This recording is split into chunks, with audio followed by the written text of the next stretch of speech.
Hi, welcome along to Transfer Daily.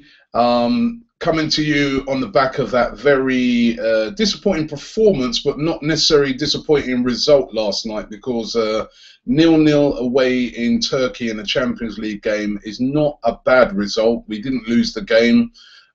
We weren't fantastic.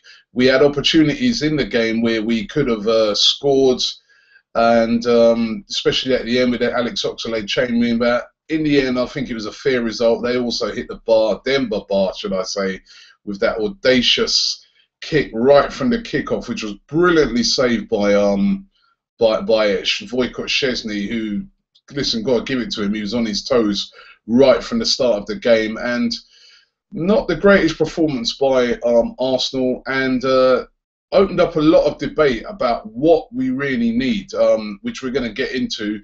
But Arsene Wenger, when asked after the game, who we near to sign in, are we near to signing this player, that player, he said that we're not near to signing anyone. Now, is this the usual Arsene Wenger detractions that he always does? It probably is, because we read today and we hear today that even Sky Sports have been reporting that Kostas Manolas is very close to getting done. It was reported by many outlets at the start of the week that he was having a medical at Arsenal. Sky Sports have also been reporting that he's been in London to finalise a move to Arsenal. And definitely we're going to need reinforcements in that position, a centre-back. Last night it was Koscielny and Chambers, who's been brilliant. I mean, he's been standing in. I thought he was excellent last night. Made one mistake that nearly cost us, to be honest. But apart from that, I mean, for a guy that's 19 years of age, just coming in, and that's not his natural position. He normally plays at right back. He's been outstanding, and he's definitely going to be able to cover that position without no problems whatsoever. But we do need somebody else in there that's going to be a specialist. And Manolas, he's looking the player that's going to come in there. Even Koscielny last night wasn't at his best, and we know that he's been playing with a slight injury. And Mertesacker, of course, is still coming back. The Germans have been given an extended rest, which, you know what, I can't understand this extended rest. When I saw Andre Schürrle playing for Chelsea the other night, starting the game, yet still our three German players have been given this long time off, but that's another issue. So Manolas is very close, according to many media outlets, including Sky Sports, and is said to be going to cost in Arsenal about £6 million, which is nothing in the grand scheme of things. Young player, 23 years of age, and from what I've seen, have been very good. Reports are that he's very good as well, so that could be a good signing. Nastasic, who we was also talking about yesterday, seems to be more destined to go to Juventus. Juventus heavily in for Nastasic, according to Daily Express today. They really want to get him, so it's looking more like Manolas than Nastasic. And of course, Manolas is about half the price of Nastasic, probably going to cost about £12 million. Another player that's been heavily linked with Arsenal has been William Carvalho. We saw last night Mikel Arteta again didn't play too badly again last night, I thought, but he hobbled off in that game. I'm not sure how long he's going to be out for. It looked like a bit of an ankle injury. Carvalho has been linked with a move for Arsenal. It's a very complicated one because of the third-party ownership. Also, he's pretty expensive. We've heard about this expensive buyout clause. We're now hearing that Chelsea are looking into getting on the move. I don't know why, because they seem to be so strong in that area of Nastasic and Obi Mikel and this player and that player. But apparently Chelsea are interested in getting in and signing him. Again, why don't Arsenal make a move for players like this? We definitely need world-class cover in that area. Or maybe Arsenal might be thinking of bringing back Alex Song, who's been linked with a move back to Arsenal today. Alex Song, of course, left Arsenal, went to join Barcelona. It hasn't worked out for him at all at Barcelona. He's hardly had any game time. He's just sat on the bench the whole time, which, you know what, I knew that was going to happen to him. He played. They had a friendly the other night, Barcelona, and he was the only player on the bench who didn't even get onto the pitch. So even in a friendly, they're not playing him. Or it could be that they didn't play him because they know that they want to move him out. Now, he's been linked with many clubs in the Premier League, but today a lot of outlets linking him with a move back to Arsenal on loan. Of course, as I said, Arteta's injured, so you know it would be a cheap option to bring him back in on loan. He's played for the club before. He can do that holding midfielder role. He can also drop in as a centre-back as well. That's one of the reasons why Barcelona bought him, because of his versatility in those areas.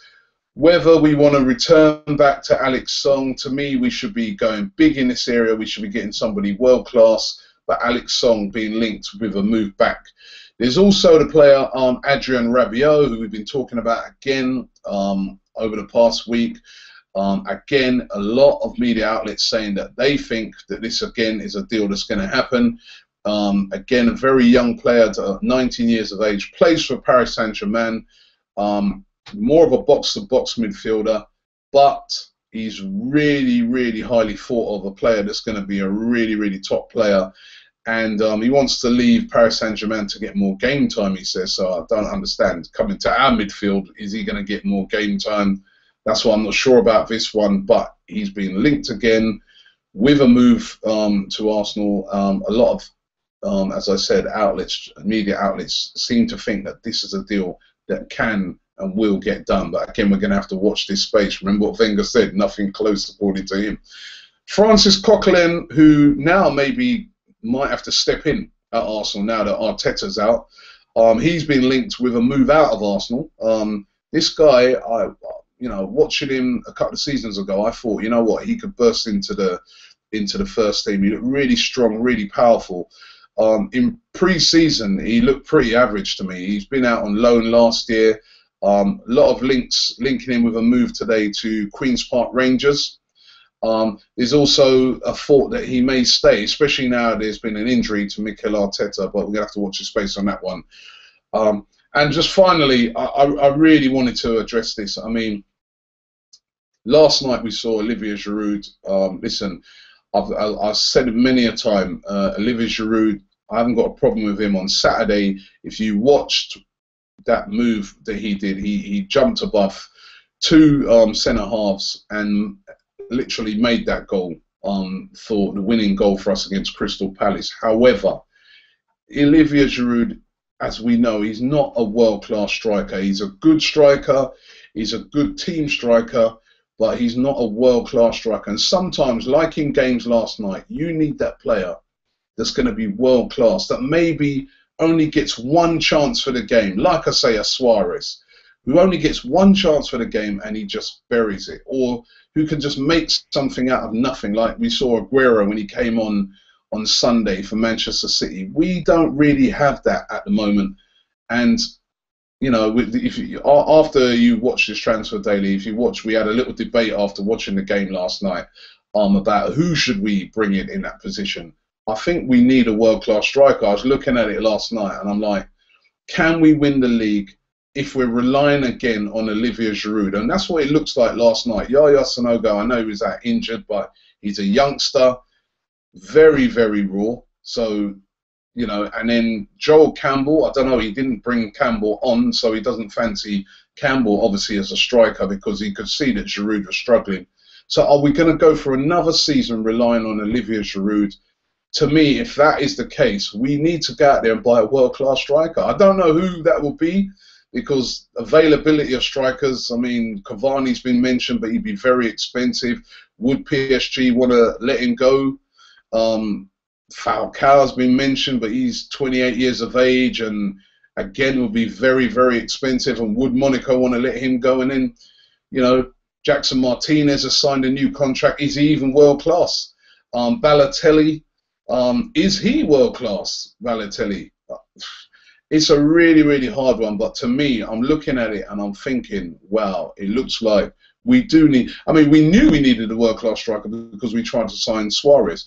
Or is Alexis Sanchez going to be the answer to that, playing down the middle? We haven't seen that so far, but there's something missing up front. You know, we haven't got that world-class striker. We've got a very good striker, but he's not world-class, and I don't know who we're going to bring in, but we need to address that. I don't think we're going to win the league unless we get one, or unless we can convert, say, Alexis Sanchez and say to him, right, you play down the middle and you get us the goals. Well, we're going to have to watch this space on that one. Let's see what you guys had to say. Had to say today. You know what?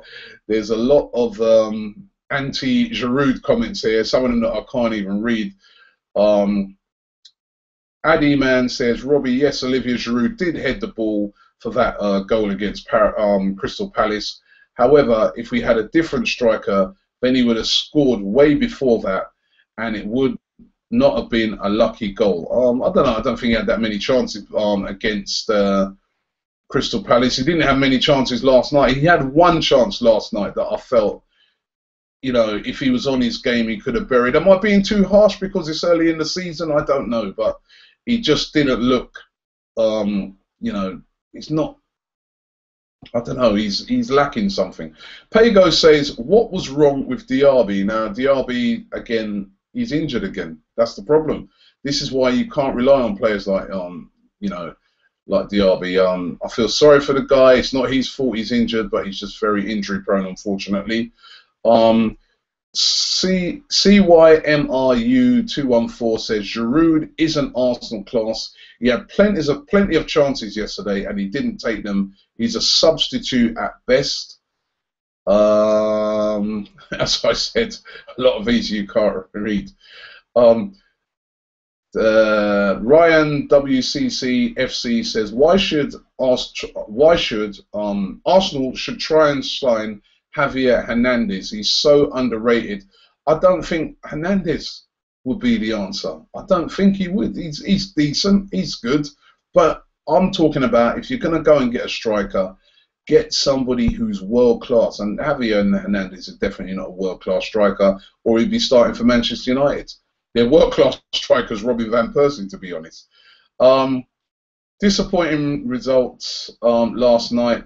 We're still quite weak in the defensive midfield role. Why don't we get Jedinak? Oh, come on, because he had one decent game against Arsenal. Sorry, by the way, that was Hezi66. One decent game against Arsenal. Sorry, he's not what we need in that area. We need better than that as well. There's a player right out there. I know you guys give me stick for mentioning him. I know Arsenal said they're not going to sign him. Sami Khedira. Come on, you telling me you can't do a great job for us there in the middle of the park? Or what about this Carvalho? But we need somebody of top class there. Let's not, no fillers, top class players. Class Chaser says, Robbie, Arsenal should go for Wilfred Boney, accomplished finisher, proven in the Premier League, and most importantly, better than Giroud. Is he much better than Giroud? I don't know. I don't know. It's the same sort of standard to me. I'm talking about a world-class striker. Wilfred Boney's not world-class. He's all right. He's good. He's a very good striker. Like Giroud's a very good striker. But for me, not world-class. You guys, listen, in the comments below, make your suggestions of who you think world-class. I want you to tell me world-class strikers that we could possibly go out there and get, because there seems to be a lack of them, actually. World-class strikers we could go out there and get. If you know who, leave them in the comments below, and we'll discuss that again tomorrow. Well, thanks for watching Transfer Daily. Watch the videos from yesterday. We didn't actually go to Turkey, by the way, yesterday. We were unable to go to Turkey because we couldn't get no flights out, and we were unable to go. We could only go yesterday, and we just couldn't get any flights. Actually sold my tickets to a couple of guys who are in the British Army, so I'm hoping that they enjoyed the game. I felt a bit sorry for them when it was 0-0, but I'm hoping that those guys had fun out there in Turkey. But we was unable to go to that. But what we did is we watched the game round by Mo's house with a couple of his mates. Yeah, that's good. Look out for the Guna box, where there was like a hidden camera that filmed us watching the game. That was very entertaining. But listen, 0-0, not the end of the world in that game, but I think that game highlighted last night that we need to get in a couple of world-class signings if we want to seriously win the Champions League and win the Premier League. And that's what we're in it to do. So let's go and do it.